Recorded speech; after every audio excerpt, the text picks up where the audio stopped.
Bom dia, pessoal. Boa tarde, boa noite. Tudo bem? Vamos fazer uma leitura. Eu escolhi o Evangelho hoje para a gente tentar se esclarecer um pouco, né, sobre como funcionam as coisas, sobre como funciona o universo, sobre como está dividido esse universo e onde a gente se encaixa nele, né? E tá tudo explicadinho aqui no Evangelho segundo o Espiritismo, do Allan Kardec, tá? Eu vou ler aqui o capítulo 3. Eu tô um pouco gripado, então eu já peço desculpas aí se ficar meio anasalada a voz, tá bom? Capítulo 3, há muitas moradas na casa de meu pai. Eu vou ler aqui mundos inferiores e mundos superiores. Instruções dos espíritos, mundos inferiores e mundos superiores. Resumo do ensinamento de todos os espíritos superiores. A qualificação de mundos inferiores e mundos superiores é uma referência mais comparativa do que exata.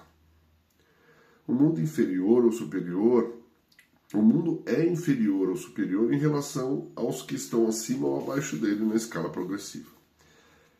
Tomando a Terra como ponto de comparação, pode-se fazer uma ideia do estado de um mundo inferior, supondo que lá o homem esteja no grau dos povos selvagens ou das nações bárbaras que ainda encontramos em nosso planeta, e que são os restos de seu estado primitivo. Nos mundos mais atrasados, os seres que os habitam são de algum modo rudimentares.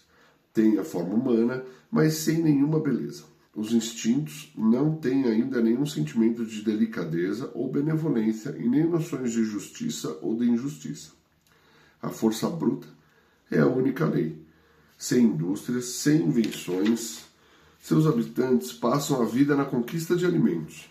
Porém, Deus não abandona nenhuma de suas criaturas. No fundo das trevas da inteligência deles, habita adormecida a vaga intuição, ainda em desenvolvimento de um ser supremo. E esse sentir é suficiente para os tornar superiores uns aos outros e prepará-los para alcançarem um estágio de vida mais evoluído. Não são seres condenados, são antes crianças que estão em crescimento. Entre os degraus evolutivos, dos mais inferiores aos mais elevados, percorre o homem incontáveis encarnações, de tal forma que nos espíritos puros, desmaterializados e resplandecentes de glória, é difícil reconhecer-se aqueles mesmos seres que um dia foram primitivos. Do mesmo modo que é impossível reconhecer-se no homem adulto o embrião que o originou. Nos mundos que atingiram um grau superior de evolução, as condições da vida moral e material são totalmente diferentes das da Terra. A forma do corpo, como em todos os lugares, é a forma humana, mais embelezada, aperfeiçoada e, sobretudo, purificada. O corpo nada tem da materialidade terrena e, por essa razão, não está sujeito nem às necessidades, nem às doenças, nem às transformações decorrentes da predominância da matéria. Os sentidos, estando mais apurados, têm percepções que a grosseria do organismo do homem na Terra impede de ter. A leveza específica dos corpos torna a locomoção rápida e fácil. Ao invés de se arrastarem sobre o solo, deslizam, por assim dizer, sobre a superfície, ou planam na atmosfera, sem outro esforço, a não ser o da vontade. À maneira de representações dos anjos e dos manes nos campos elíseos. Os manes são espíritos considerados divindades na antiga Roma. E os campos elíseos é um lugar de felicidade eterna. Os homens conservam por sua vontade os traços de suas existências passadas e aparecem a seus amigos do mesmo modo como esses homens os conheceram, porém iluminados por uma luz divina, transformados pelos sentimentos interiores, que são sempre elevados.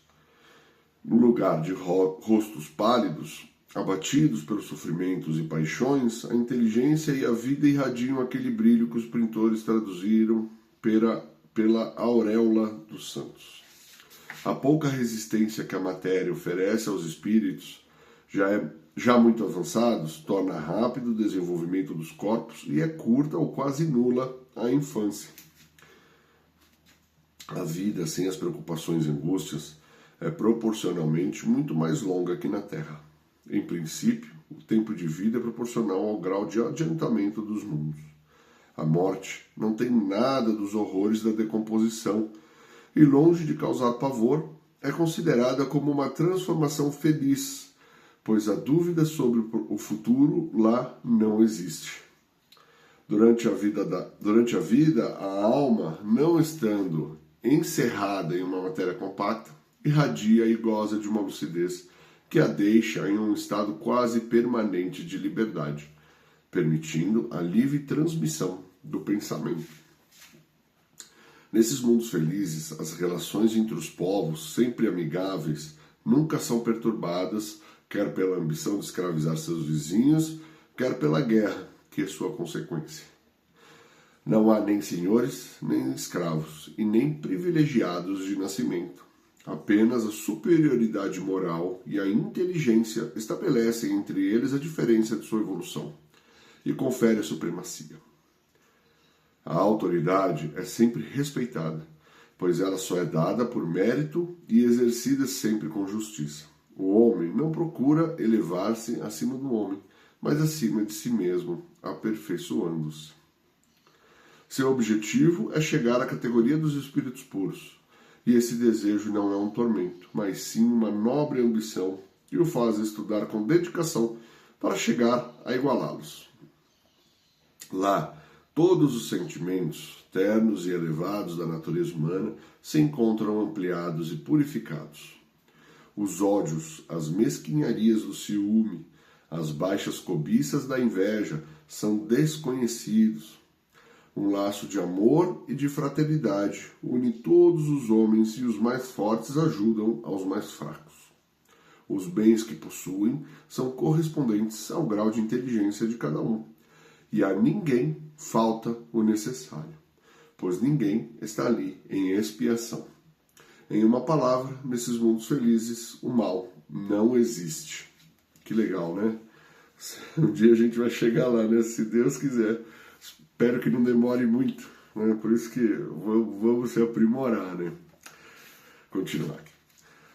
No vosso mundo tendes necessidade do mal para apreciar o bem, da noite para admirar a luz, da doença para valorizar a saúde. Nos mundos superiores, esses contrastes não existem. A luz, a beleza e a calma da alma são eternas, proporcionando uma alegria livre da perturbação e da angústia da vida material e do contato com os maus que lá não tem acesso. Eis o que o homem tem maior dificuldade para compreender. Com muita criatividade pintou os tormentos do inferno, mas nunca pôde representar as alegrias do céu. E isso por quê? Porque sendo inferior, apenas experimentou penas e misérias e não conhece as claridades celestes. Ele apenas pode falar daquilo que conhece, mas à medida que se eleva e se purifica, seu horizonte se amplia e compreende o bem que está diante de si, como compreendeu o mal que ficou para trás. Entretanto, esses mundos afortunados não são mundos exclusivos para alguns, pois Deus é imparcial para com todos os seus filhos. Ele dá a todos os mesmos direitos e as mesmas facilidades para chegar até lá. Faz todos partirem do mesmo ponto e a nenhum beneficia mais do que aos outros. As primeiras posições são acessíveis a todos. Compete a cada um conquistá-las pelo trabalho, alcançá-las o mais rápido possível ou arrastar-se durante séculos e séculos nas camadas baixas da humanidade.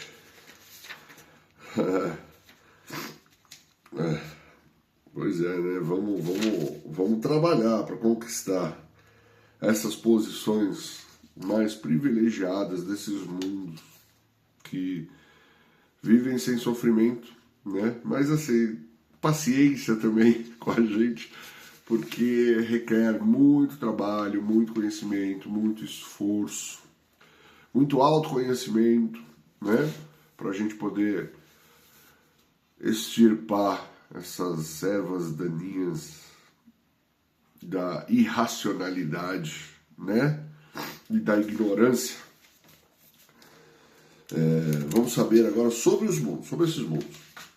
Mundos de expiações e de provas. Aqui é Santo Agostinho, Paris, 1862. Que vos direi dos mundos de expiação? O mundo de expiação está aqui, expiação, ato ou efeito de expiar. Neste caso é culpa, cumprir pena, sofrer castigo expiatório, onde se pagam as culpas, depuradores. Que vos direi dos mundos de expiação, que já não saibais, uma vez que é suficiente observar a terra que habitais. A superioridade da inteligência em um grande número de habitantes indica que ela não é um mundo primitivo, falando da Terra, né? Destinado à encarnação de espíritos mal saídos das mãos do Criador. As qualidades que já trazem consigo ao nascer são a prova de que já viveram e realizaram um certo progresso. Mas também os numerosos vícios aos quais são propensos são um indício de que uma grande imperfeição moral. É por isso que Deus os colocou num planeta atrasado, para expiarem aí seus erros, por meio de um trabalho difícil, enfrentando as misérias da vida, até que tenham mérito para irem ao mundo mais feliz.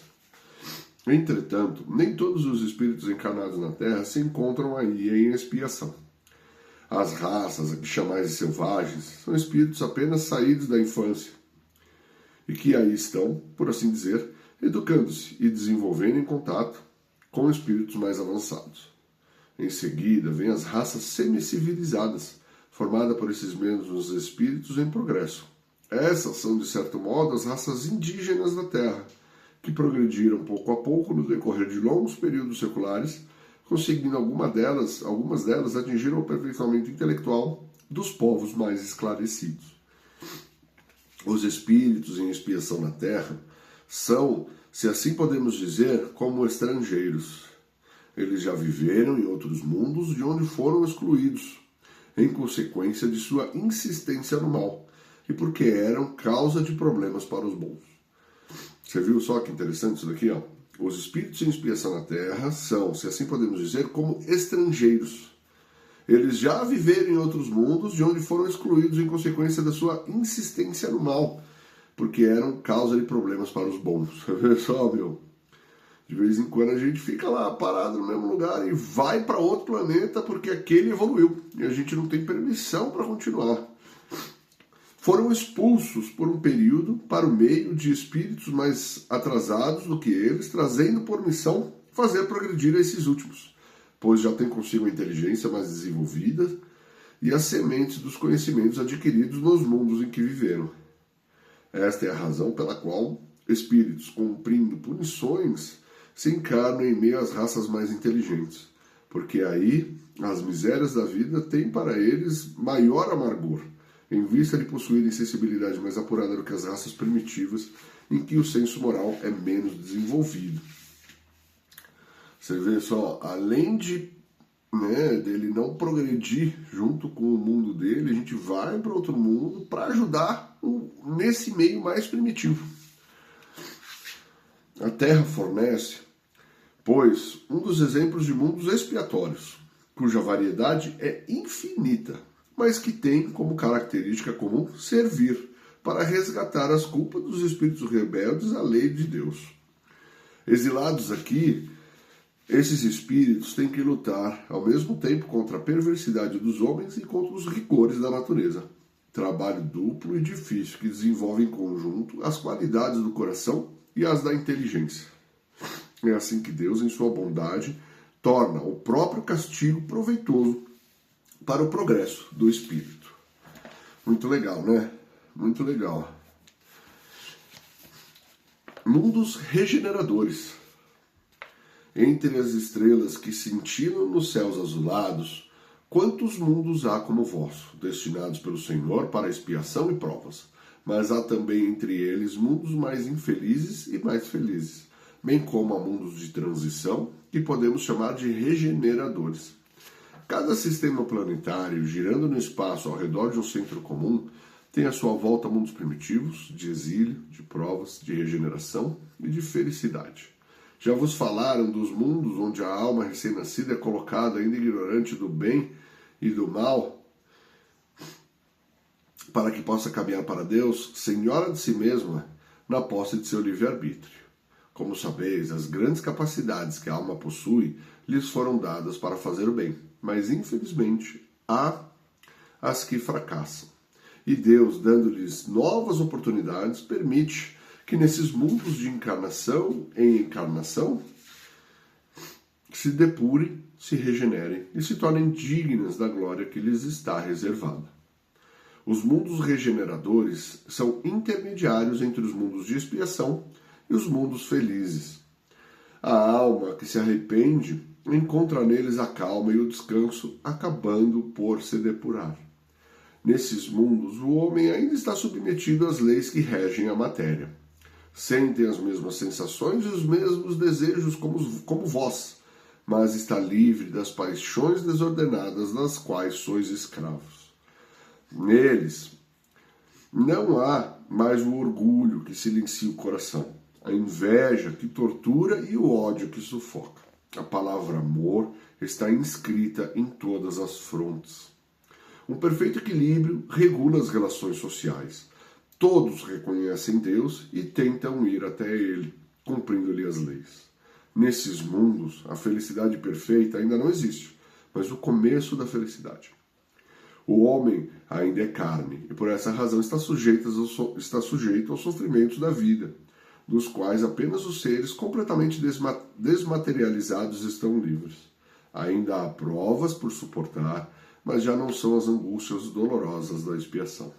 Comparados à Terra, esses mundos são muito felizes e muitos de vós ficariam satisfeitos de habitá-los, pois são a calma após a tempestade.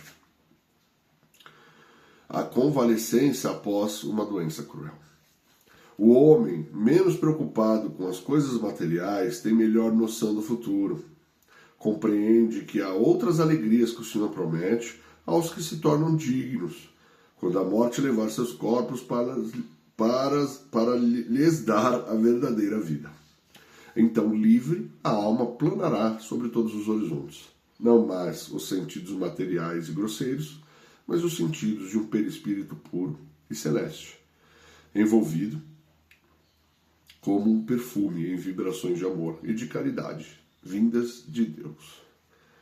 Você vê só que legal, é o mundo regenerador, que é o próximo passo, né? A gente fala que a gente está na transição, né, planetária, que estamos indo de um mundo de expiação para um mundo de regeneração. Então, continuemos caminhando, mas você vê que interessante como ele colocou as características aqui de todo mundo crer, não é crer, sabe da existência de Deus e caminha até Ele. Esse é o objetivo, né? As pessoas já estão com esse objetivo em comum, que é melhorar, se aprimorar, se aperfeiçoar, se purificar, se depurar, né? Coisa mais linda, coisa mais linda. Mas nesses mundos o homem ainda pode fracassar, porque lá o espírito do mal não perdeu ainda completamente seu domínio. Não avançar é recuar. E se o homem não está firme no caminho do bem, pode cair novamente nos mundos de expiação, onde o aguardam novas e mais terríveis provas. Foi aquilo que a gente falou, né? Que a pessoa que não evolui junto vai para outro de expiação. Contemplai, pois, à noite, na hora do repouso e da prece, os céus azulados, e nesses mundos incontáveis que brilham sobre vossas cabeças, procurai os que levam a Deus, e pedi-lhe que um mundo regenerador vos seja destinado após a expiação na terra. Coisa linda. Progressão dos mundos. Santo Agostinho, Paris, 1862. A progressão é uma das leis da natureza.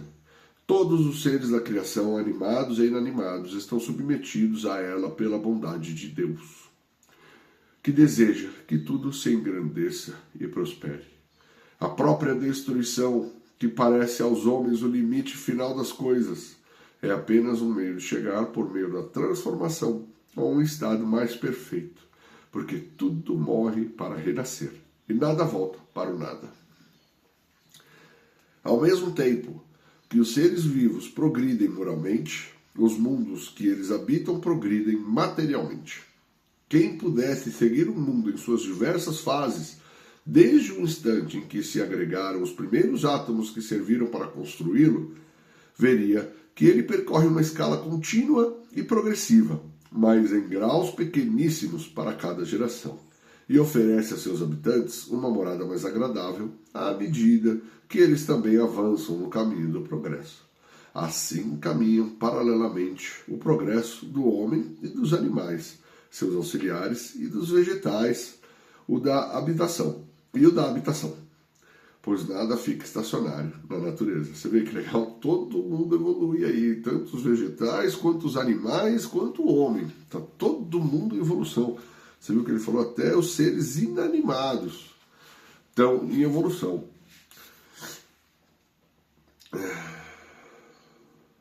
Como é grandiosa esta ideia e digna do Criador. E como, em contrário, é pequena e indigna de seu poder aquela que concentra toda a sua atenção e providência no minúsculo torrão de areia, que é a Terra, e reduz a humanidade a alguns homens que a habitam. A humanidade é o universo inteiro. É difícil, né, a gente compreender, mas a humanidade é tudo, toda a criação de Deus, toda a criação de Deus. A humanidade. Assim é que a Terra, seguindo essa lei de progressão dos mundos, esteve, material e moralmente, em um estado inferior ao que está hoje, e atingirá, sob esses dois aspectos, um grau mais avançado.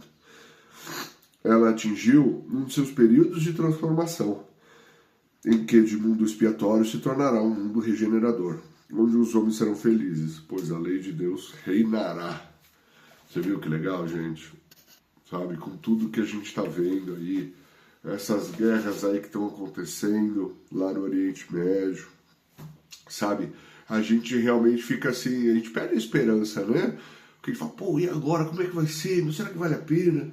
Sabe, tanta gente comentando, que fala assim, não vale a pena ter filho, você vai trazer essa criança para esse mundo horrível, que só vai piorar. E na verdade, é um período, né? É um período de transformação. E nesse período de transformação é tudo mais dolorido, é tudo mais difícil, sabe? Tudo que assim, a pressão é maior, sabe? É mais difícil esse período de transformação. Então, assim, o que eu quero dizer com isso? Para a gente ter esperança, que Deus está do nosso lado, e a gente tem, assim, uma legião de espíritos de luz que estão guiando o planeta. Mas a gente precisa fazer a nossa parte. O mundo progride com o nosso progresso também. Então é importante o autoconhecimento, a gente se olhar verdadeiramente, ver o que é importante na vida, sabe? O que vale. Né? A gente ser feliz, a gente estar certo, sabe? É importante estar certo, é alimentar o ego. A gente tem que prestar atenção nas nossas atitudes do dia a dia. É importante, isso é muito importante.